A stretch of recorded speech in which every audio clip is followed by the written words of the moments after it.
Hello everyone, welcome back to tent TV. आज हम बात करने वाले हैं demon slayer season 4 Hashira training arc की फ़र्स्ट एपिसोड के बारे में। तो ये एपिसोड स्टार्ट होती है वहीं पर से जहाँ से हमने थर्ड सीज़न को छोड़ा था, और हमें यहाँ पर दिखाया जाता है कि वैलेज को शिफ्ट किया जा रहा होता है और वो लोग कह रहे होते हैं कि डीमंस वेट नहीं करेंगे, कभी भी हमला कर देंगे।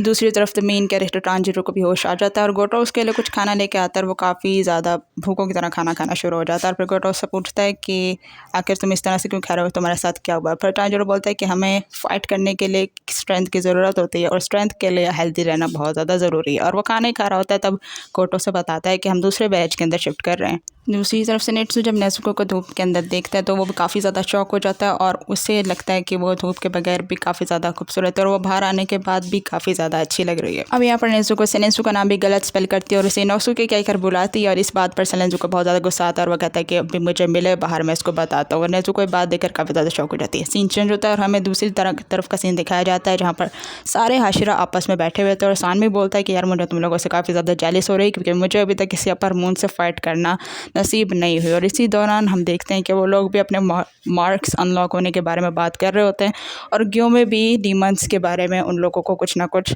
बता ही रहा होता है। और तभी सीन के अंदर एंट्री होती है ओबायाशी की वाइफ की और वो उन लोगों को काफ़ी ज़्यादा अप्रिशिएट करती है और उनको मीटिंग में बुलाने और सबको लोगों को आने के लिए काफ़ी ज़्यादा थैंक्स करती है। और ग्यो में सानमी समेत बाकी तमाम हाशिरा भी उसके रिस्पेक्ट में उसके सामने झुक कर बैठ जाते हैं। और तभी ग्यो में उनको यहाँ बुलाने का रीज़न दरियाफ्त करने लगता है और तभी वो बताती है कि पुराने हाशिरा जो होते थे उनके ऊपर भी मार्क अनलॉक होता था।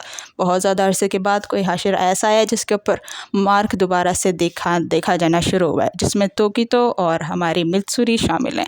वो बताती कि पहले ज़माने के जो डीमन स्लेयर्स हाशिरा हुआ करते थे उनके ऊपर भी मार्क अनलॉक होता था, फिर वो 25 एज में ही मर जाया करते थे।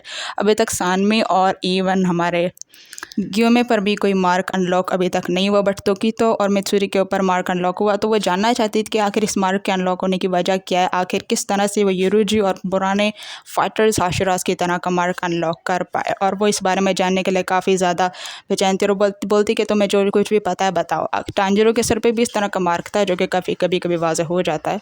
सूर्य अपने बारे में स्पेशलिटी जानकर काफ़ी ज़्यादा खुश और एक्साइटेड होती है और वो बोलती है कि इस मार्क के अनलॉक होने की वजह उसकी लव से भरी हुई ब्रीदिंग है और उसका फाइटिंग स्टाइल है और उसके इमोशंस हैं और उसकी जो है वो फुर्ती है। और ये देखकर ओबानी भी काफ़ी ज़्यादा डिसअपॉइंट हो जाता है। तभी तो बोलता है कि जब उसको इस तरह की कुछ चीज़ें फील हुई थी तो उसकी हार्ट बीटिंग तेज़ हो गई तो उससे अपनी बॉडी में कुछ भी डिफरेंस महसूस नहीं हो रहा था, वो इवन कुछ फील ही नहीं कर पा रहा था। यहीं पर डीमन स्लेयर की फर्स्ट एपिसोड एंड हो जाती है। वॉच करने के लिए बहुत शुक्रिया। वीडियो अच्छी लगी हो तो लाइक करना और चैनल को सब्सक्राइब करना। आगे के एपिसोड्स के लिए बिल्कुल मत भूलना। Take care of yourself. Good bye.